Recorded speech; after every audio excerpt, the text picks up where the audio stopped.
भागवत पुराण द्वादश स्कंद छठा अध्याय। परीक्षित की परम गति, जन्मेजय का सर्प सत्र और वेदों के शाखा भेद। भागवत पुराण द्वादश स्कंद छठा अध्याय। परीक्षित की परम गति, जन्मेजय का सर्प सत्र और वेदों के शाखा भेद।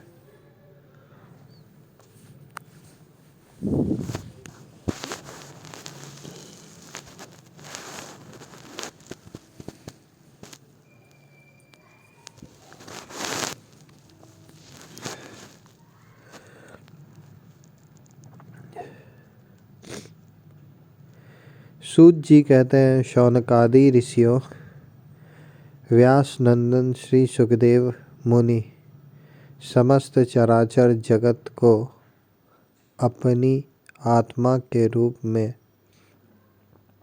अनुभव करते हैं और व्यवहार में सबके प्रति समदृष्टि रखते हैं। भगवान के शरणागत एवं उनके द्वारा सुरक्षित राजर्षि परीक्षित ने उनका संपूर्ण उपदेश बड़े ध्यान से श्रवण किया। अब वे सिर झुकाकर उनके चरणों के तनिक और पास खिसक आए तथा अंजलि बांधकर उनसे यह प्रार्थना करने लगे। राजा परीक्षित ने कहा, भगवान, आप करुणा के मूर्तिमान स्वरूप हैं। आपने मुझ पर परम कृपा करके अनादि अनंत एकरस सत्य भगवान श्री हरि के स्वरूप और लीलाओं का वर्णन किया है। अब मैं आपकी कृपा से परम अनुग्रहित और कृतकृत्य हो गया हूँ। संसार के प्राणी अपने स्वार्थ और परमार्थ के ज्ञान से शून्य हैं और विभिन्न प्रकार के दुखों के दावानल से दग्ध हो रहे हैं। उनके ऊपर भगवान में महात्माओं का अनुग्रह होना कोई नई घटना अथवा आश्चर्य की बात नहीं है। यह तो उनके लिए स्वाभाविक ही है। मैंने और मेरे साथ और बहुत से लोगों ने आपके मुखारविंद से इस श्रीमद्भागवत महापुराण का श्रवण किया है। इस पुराण में पद पद पर भगवान श्री हरि के उस स्वरूप और उन लीलाओं का वर्णन हुआ है जिसके गाने में बड़े बड़े आत्माराम पुरुष रमते रहते हैं। भगवान आपने मुझे अभय पद का ब्रह्म और आत्मा की एकता का साक्षात्कार करा दिया है। अब मैं परम शांति स्वरूप ब्रह्म में स्थित हूँ। अब मुझे तक्षक आदि किसी भी मृत्यु के निमित्त से अथवा दल के दल मृत्यु से भी भय नहीं है। मैं अभय हो गया। ब्रह्मन, अब आप मुझे आज्ञा दीजिए कि मैं अपनी वाणी बंद कर लूँ, मौन हो जाऊं और साथ ही कामनाओं के संस्कार से भी रहित चित्त को इंद्रियातीत परमात्मा के स्वरूप में विलीन करके अपने प्राणों का त्याग कर दूं। आपके द्वारा उपदेश किए हुए ज्ञान और विज्ञान में परिनिष्ठित हो जाने से मेरा अज्ञान सर्वदा के लिए नष्ट हो गया। आपने भगवान के परम कल्याणमय स्वरूप का मुझे साक्षात्कार करा दिया है। सूत जी कहते हैं, शौनकादि ऋषियों, राजा परीक्षित ने भगवान श्री सुखदेव जी से इस प्रकार कहकर बड़े प्रेम से उनकी पूजा की। अब वे परीक्षित से विदा लेकर समागत त्यागी महात्माओं भिक्षुओं के साथ वहाँ से चले गए। राजर्षि परीक्षित ने भी बिना किसी बाह्य सहायता के स्वयं ही अपने अंतरात्मा को परमात्मा के चिंतन में समाहित किया और ध्यान मग्न हो गए। उस समय उनका श्वास प्रश्वास भी नहीं चलता था। ऐसा जान पड़ता था मानो कोई वृक्ष का ठूंठ हो।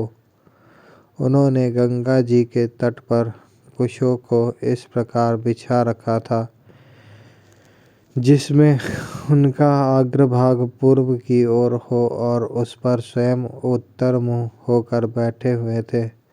उनकी आसक्ति और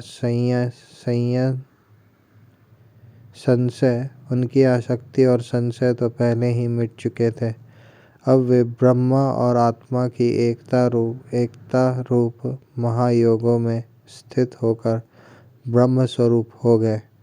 शौनकादि ऋषियों मुनि कुमार श्रृंगी ने क्रोधित होकर परीक्षित को शाप दे दिया था। अब उनका भेजा हुआ तक्षक सर्प राजा परीक्षित को डसने के लिए उनके पास चला। रास्ते में उसने कश्यप नाम के एक ब्राह्मण को देखा। कश्यप ब्राह्मण सर्प विष की चिकित्सा करने में बड़े निपुण थे। तक्षक ने बहुत सा धन देकर कश्यप को वहीं से लौटा दिया। उन्हें राजा के पास न जाने दिया और स्वयं ब्राह्मण के रूप में छिपकर, क्योंकि वह इच्छानुसार रूप धारण कर सकता था, राजा परीक्षित के पास गया और उसे डस लिया। राजर्षि परीक्षित तक्षक के डसने के पहले ही ब्रह्मा में स्थित हो चुके थे।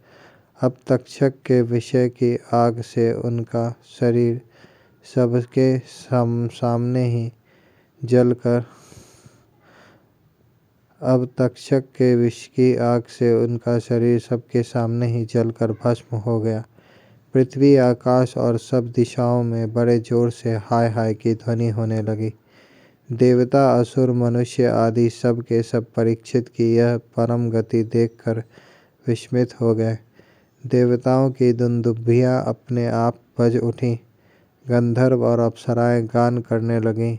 देवता लोग साधु साधु के नारे लगाकर पुष्पों की वर्षा करने लगे। जब जन्मेजय ने सुना कि तक्षक ने मेरे पिताजी को डस लिया है, तब उसे बड़ा क्रोध हुआ। अब वह ब्राह्मणों के साथ विधि पूर्वक सर्पों का अग्नि कुंड में हवन करने लगा। तक्षक ने देखा कि जन्मेजय के सर्प सत्र की प्रज्वलित अग्नि में बड़े बड़े महासर्प भस्म होते जा रहे हैं। तब वह अत्यंत भयभीत होकर देवराज इंद्र की शरण में गया। बहुत सर्पों के भस्म होने पर भी तक्षक न आया। यह देखकर परीक्षित नंदन राजा जन्मेजय ने ब्राह्मणों से कहा कि ब्राह्मणों, अब तक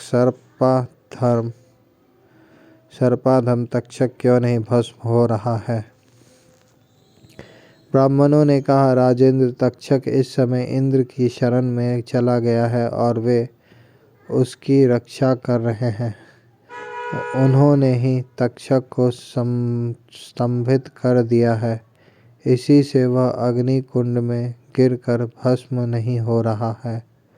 परीक्षित नंदन जन्मेजय बड़े ही बुद्धिमान और वीर थे। उन्होंने ब्राह्मणों की बात सुनकर ऋत्विजों से कहा कि ब्राह्मणों, आप लोग इंद्र के साथ तक्षक को क्यों नहीं अग्नि में गिरा देते। जन्मेजय की बात सुनकर ब्राह्मणों ने उस यज्ञ में इंद्र के साथ तक्षक का अग्नि कुंड में आवाहन किया। उन्होंने कहा, रे तक्षक, तू मरुदगण के सहचर इंद्र के साथ इस अग्निकुंड में शीघ्र आ पड़।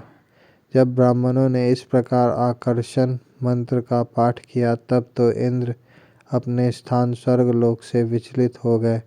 विमान पर बैठे हुए इंद्र तक्षक के साथ ही बहुत घबरा गए और उनका विमान भी चक्कर काटने लगा। अंगिरा नंदन बृहस्पति जी ने देखा कि आकाश से देवराज इंद्र विमान और तक्षक के साथ ही अग्निकुंड में गिर रहे हैं। तब उन्होंने राजा जन्मेजय से कहा, नरेंद्र, सर्पराज तक्षक को मार डालना आपके योग्य काम नहीं है।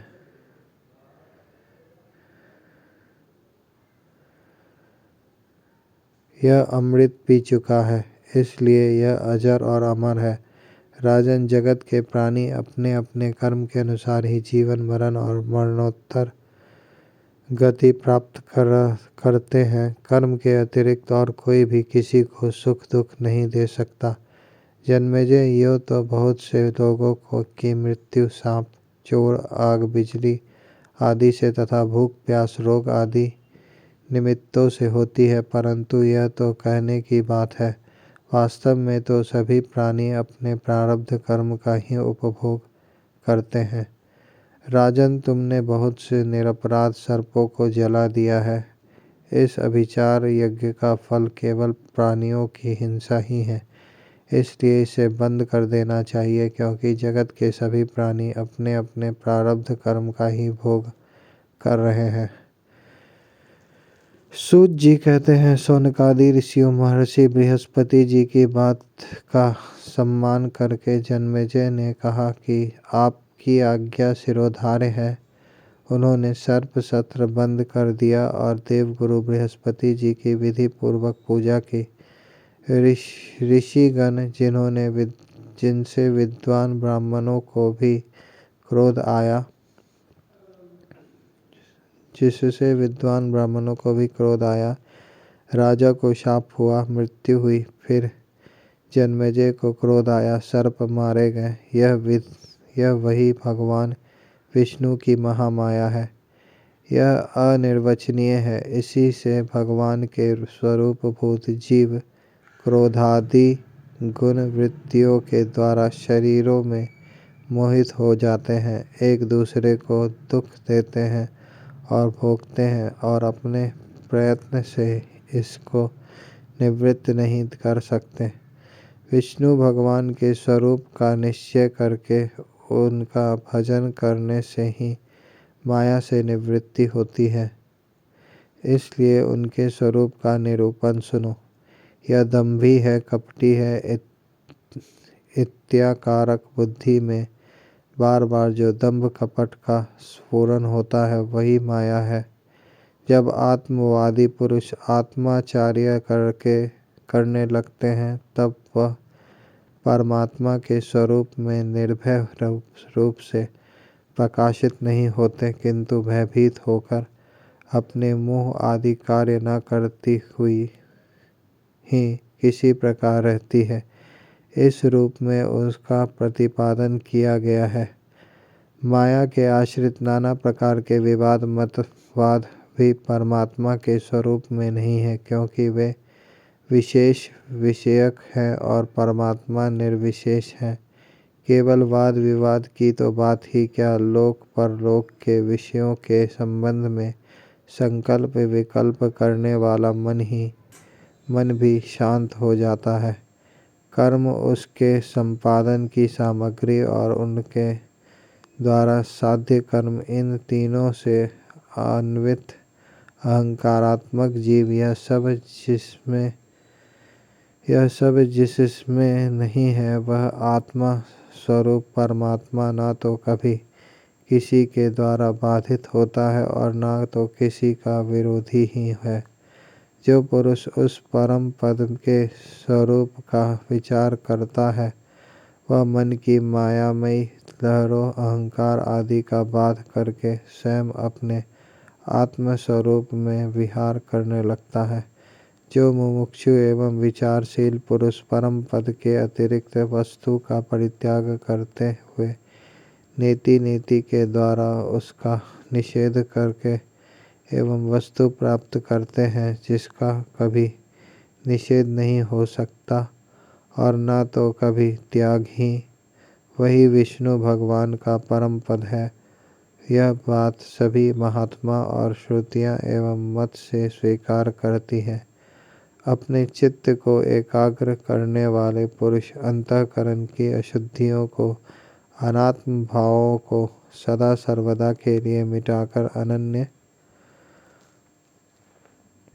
प्रेम भाव से परिपूर्ण हृदय के द्वारा उसी परम पद का आलिंगन करते हैं और उसी में समा जाते हैं। विष्णु भगवान का यही वास्तविक स्वरूप है, यही उनका परम पद है। इसकी प्राप्ति उन्हीं लोगों को होती है जिनके अंतःकरण में शरीर के प्रति अहम भाव नहीं है और न तो इसके संबंधी गृह आदि पदार्थों में ममता ही सचमुच जगत की वस्तुओं में मैंपन और मेरेपन का आरोप बहुत बड़ी दुर्जनता है। शौनक जी जिसे इस परम पद की प्राप्ति अभीष्ट है, उसे चाहिए कि वह दूसरों की कटुवाणी सहन कर ले और बदले में किसी का अपमान न करे। इस क्षणभंगुर शरीर में अहमता ममता करके किसी भी प्राणी से कभी वैर न करे। भगवान श्री कृष्ण का ज्ञान अनंत है। उन्हीं के चरण कमलों के ध्यान से मैंने इस श्रीमद् भागवत महापुराण का अध्ययन किया है। मैं अब उसी को नमस्कार करके यह पुराण समाप्त करता हूँ।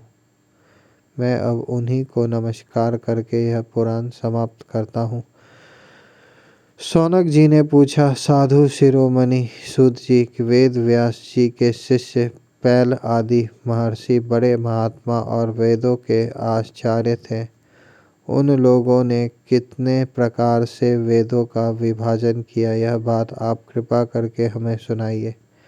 सूत जी ने कहा,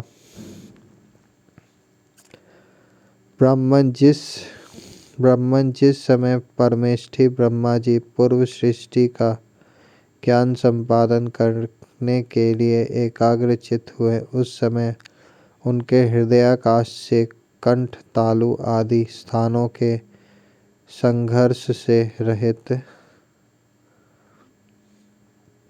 एक अत्यंत विलक्षण अनाहत नाद प्रकट हुआ। जब जीव अपनी मनोवृत्तियों को रोक लेता है, तब उसे भी उस अनाहत नाद का अनुभव होता है। शौनक जी बड़े बड़े योगी उसी अनाहत नाद की उपासना करते हैं और उसके प्रभाव से अंतःकरण के द्रव्य, अधिभूत क्रिया, अध्यात्म और कारक अधिदैव रूप मल को नष्ट करके वह परम गति रूप मोक्ष प्राप्त करते हैं, जिसमें जन्म मृत्यु रूप संसार चक्र नहीं है। उसी अनाहत नाद से अकार, उकार और मकार रूप 3 मात्राओं से युक्त ओमकार प्रकट हुआ। इस ओमकार की शक्ति से ही प्रकृति अव्यक्त से व्यक्त रूप में परिणत हो जाती है। ओंकार स्वयं भी अव्यक्त एवं अनादि है। ओंकार स्वयं भी अव्यक्त एवं अनादि है और परमात्म स्वरूप होने के कारण स्वयं प्रकाश भी है। जिस परम वस्तु को भगवान ब्रह्मा अथवा परमात्मा के नाम से कहा जाता है, उसके स्वरूप का बोध भी ओंकार के द्वारा ही होता है। जब श्रवणेंद्रिय की शक्ति लुप्त हो जाती है, तब भी इस ओंकार को समस्त अर्थों को प्रकाशित करने वाले स्फुट तत्वों को जो सुनता है और सुषुप्ति एवं समाधि अवस्था में सबके अभाव को भी जानता है, वही परमात्मा का विशुद्ध स्वरूप है। वही ओंकार परमात्मा से हृदयाकाश में प्रकट होकर वेद रूपा वाणी को अभिव्यक्त करता है। ओंकार अपने आश्रय परमात्मा पर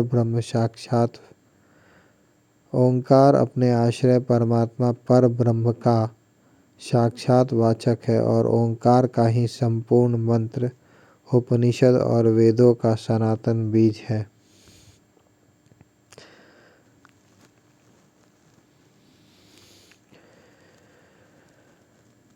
शौनक जी, ओंकार के 3 वर्ण हैं, अ, उ और म। ये ही तीनों वर्ण सत्व रज तम, इन 3 गुणों ऋक यजु साम, इन तीनों नामों भू भुवः स्वः, इन तीनों अर्थों और जागृत स्वप्न सुषुप्ति, इन तीनों वृत्तियों के रूप में 3 3 की संख्या वाले भावों को धारण करते हैं। इसके बाद सर्वशक्तिमान ब्रह्मा जी ने ओंकार से ही अंतस्थ य र ल व ऊष्म तालव्य श हलंत स दंत स ह स्वर अ से औ तक, स्पर्श क से म तक तथा ह्रस्व और दीर्घ आदि लक्षणों से युक्त अक्षर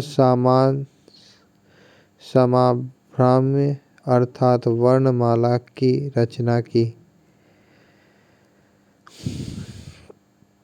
उसी वर्णमाला द्वारा उन्होंने अपने 4 मुखों से होता, अर्धवायु, उद्गाता और ब्रह्मा, इन चारों ऋतुजों के कर्म बतलाने के लिए ओंकार और व्याहुतियों के सहित 4 वेद प्रकट किए और अपने पुत्र ब्रह्मर्षि मरीचि आदि को वेदाध्ययन में कुशल देखकर उन्हें वेदों की शिक्षा दी। वे सभी जब धर्म का उपदेश करने में निपुण हो गए तब उन्होंने अपने पुत्रों को उनका अध्ययन कराया। तदंतर उन्हीं लोगों के नैष्ठिक ब्रह्मचारी शिष्य प्रशिक्षुओं के द्वारा चारों युगों में संप्रदाय के रूप में वेदों की रक्षा होती है। द्वापर के अंत में महर्षियों ने उनका विभाजन भी किया। जब ब्रह्मवेत्ता ऋषियों ने देखा कि समय के फेर से लोगों की आयु, शक्ति और बुद्धि क्षीण हो गई है, तब उन्होंने अपने हृदय देश में विराजमान परमात्मा की प्रेरणा से वेदों के अनेकों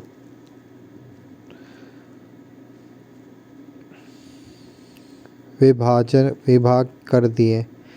शौनक जी, इस वैवस्वत मनवंतर में भी ब्रह्मा, शंकर आदि लोकपालों की प्रार्थना से अखिल विश्व के जीवन दाता भगवान ने धर्म की रक्षा के लिए महर्षि पराशर द्वारा सत्यवती के गर्भ से अपने अंशांश कला स्वरूप व्यास के रूप में अवतार ग्रहण किया है। परम भाग्यवान शौनक जी, उन्होंने ही वर्तमान युग में वेद के 4 विभाग किए हैं। जैसे मणियों के समूह में विभिन्न जाति की मणियाँ छांटकर अलग अलग कर दी जाती है, वैसे ही महामति भगवान व्यासदेव ने मंत्र समुदाय में से भिन्न भिन्न प्रकारों के अनुसार मंत्रों का संग्रह करके उनसे ऋग, यजु, साम और अथर्व ये 4 संहिताएं बनाई और अपने 4 शिष्यों को बुलाकर प्रत्येक को एक एक संहिता की शिक्षा दी। उन्होंने बृहवृच नाम की पहली ऋक् संहिता, पैल को निगद नाम की दूसरी यजु संहिता, वैशंपायन को सामश्रुतियों की छंदोग्य संहिता, जैमिनी को और अपने शिष्य सुमंत को अथर्व अंगिरस संहिता का अध्ययन कराया। शौनक जी, पैल मुनि ने अपनी संहिता के 2 विभाग करके एक का अध्ययन इंद्रप्रमिति को और दूसरे का बाष्कल को कराया। बाष्कल ने भी अपने शाखा के 4 विभाग करके उन्हें अलग अलग अपने शिष्य बोध, याज्ञवल्क्य, पराशर और अग्निमित्र को पढ़ाया। परम संयमी इंद्रप्रमिति ने प्रतिभाशाली मांडुक्य ऋषि को अपनी संहिता अध्ययन कराया। मांडुक्य के शिष्य थे देवमित्र। उन्होंने सौभरी आदि ऋषियों को वेदों का अध्ययन कराया। मांडुक्य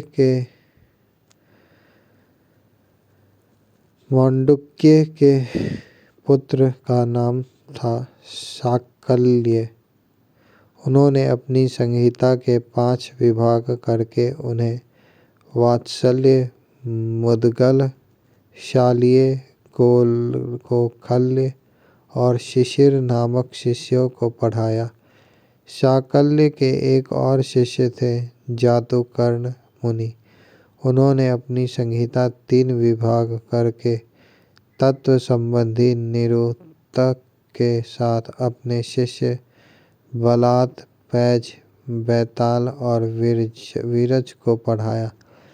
बाल्यकल के पुत्र वाष्कली ने सब शाखाओं से एक वालखिल्य नाम की शाखा रची।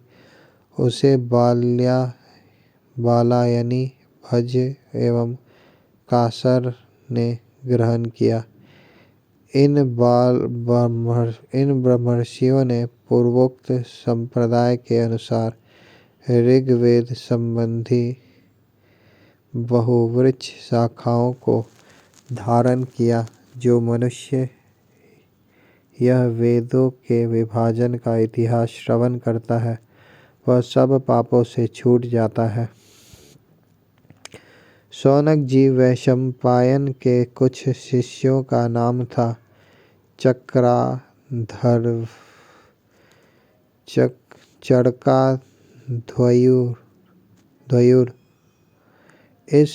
इन लोगों ने अपने गुरुदेव के ब्रह्म हत्या जनित पाप का प्रायश्चित करने के लिए एक व्रत का अनुष्ठान किया।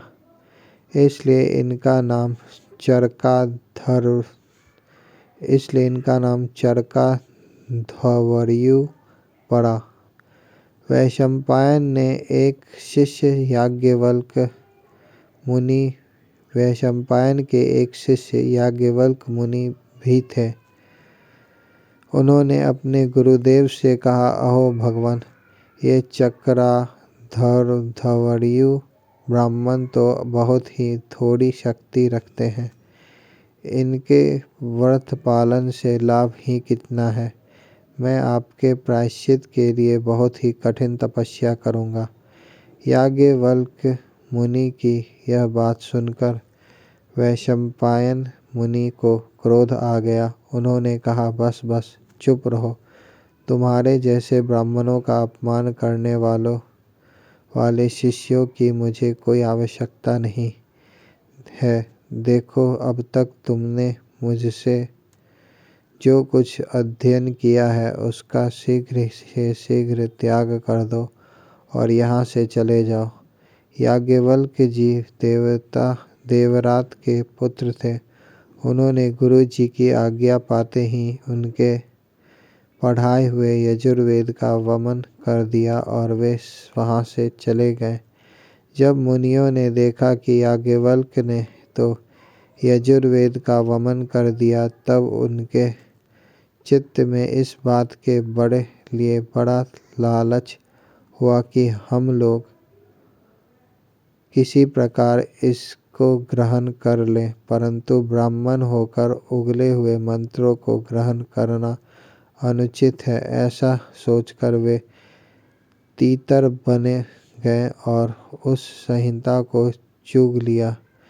इसी से यजुर्वेद की वह परम रमणीय शाखा तैत्तिरीय के नाम से प्रसिद्ध हुई। शौनक जी, अब याज्ञवल्क्य ने सोचा कि मैं ऐसी श्रुतियाँ प्राप्त करूँ जो मेरे गुरु जी के पास भी ना हो।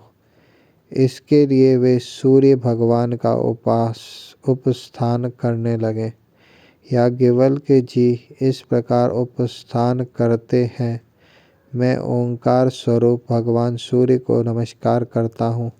आप संपूर्ण जगत के आत्मा और काल स्वरूप हैं। ब्रह्मा से लेकर तृण पर्यंत जितने भी जरायुज, अंडज, स्वेदज और उद्भिज 4 प्रकार के प्राणी हैं, उन सब के हृदय देश में और बाहर आकाश के समान व्याप्त रहकर भी आप उपाधि के धर्मों से असंग रहने वाले अद्वितीय भगवान ही हैं। आप ही क्षण, लव, निमेष आदि अवयवों से संघटित संवत्सरों द्वारा एवं जल के आकर्षण विकर्षण आदान प्रदान के द्वारा समस्त लोगों की जीवन यात्रा चलाते हैं। प्रभु, आप समस्त देवताओं में श्रेष्ठ हैं।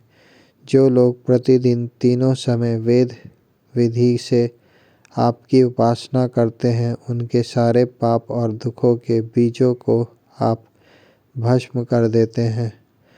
सूर्यदेव, आप सारी सृष्टि के मूल कारण एवं समस्त ऐश्वर्यों के स्वामी हैं। इसलिए हम आपके इस तेजोमय मंडल का पूरी एकाग्रता के साथ ध्यान करते हैं। आप सबके आत्मा अंतर्यामी हैं। जगत में जितने चराचर प्राणी हैं, सब आपके ही आश्रित हैं। आप ही उनके अचेतन मन, इंद्रिय और प्राणों के प्रेरक हैं।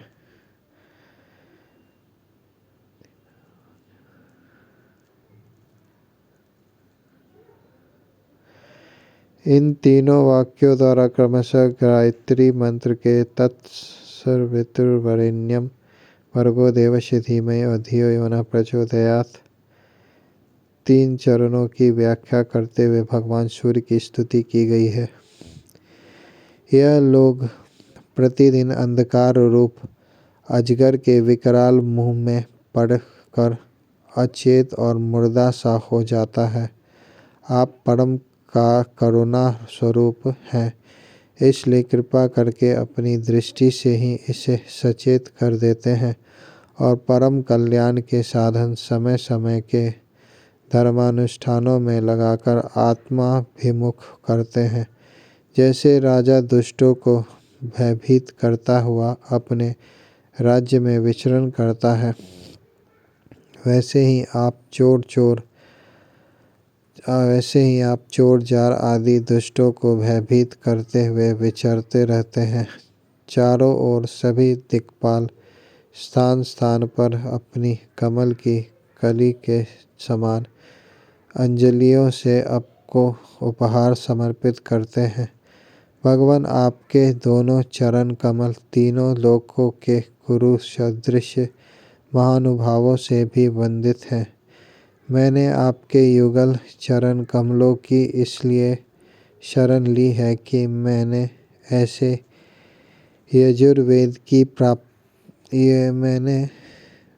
आपसे युगल चरण कमलों की इसलिए शरण ली है कि मुझे ऐसे यजुर्वेद की प्राप्ति हो जो अब तक किसी को न मिली हो। सूत जी कहते हैं, शौनक आदि ऋषियों,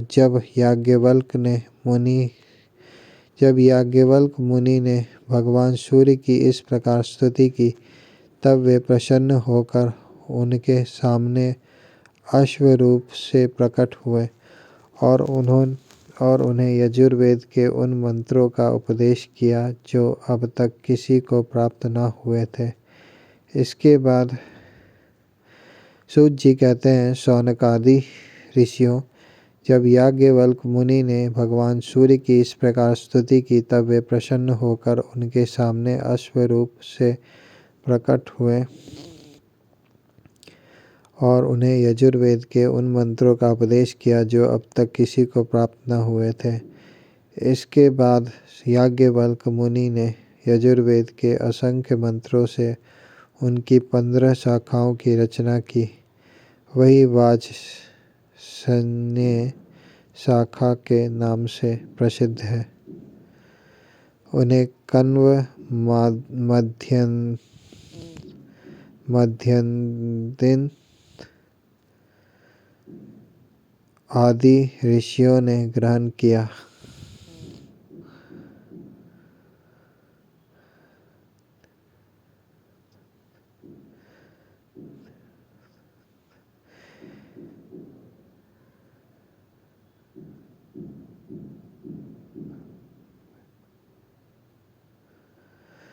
यह बात मैं पहले ही कह चुका हूँ कि महर्षि श्री कृष्ण द्वैपायन ने जैमिनी मुनि को साम संहिता का अध्ययन कराया। उनके पुत्र थे सुमंतु मुनि और पौत्र थे शुनवान। जैमिनी मुनि ने अपने पुत्र और पौत्र को एक एक संहिता पढ़ाई। जैमिनी मुनि के एक शिष्य का नाम था सुकर्मा। वह एक महान पुत्र था। जैसे एक वृक्ष में बहुत सी डालियाँ होती हैं, वैसे ही सुकर्मा ने सामवेद की 1000 संहिताएँ बना दी। सुकर्मा के शिष्य कौशल देश निवासी हिरण्यनाभ, पौष्यंजी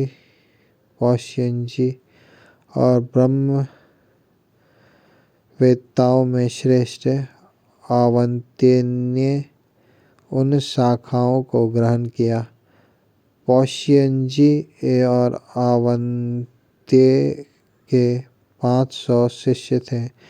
वे उत्तर दिशा के निवासी होने के कारण औदिच्य सामवेदी कहलाते थे। उन्हीं को प्राच्य सामवेदी भी कहते हैं। उन्होंने एक एक संहिता का अध्ययन किया। पौष्यंजी के और भी शिष्य थे, लोगाक्षी,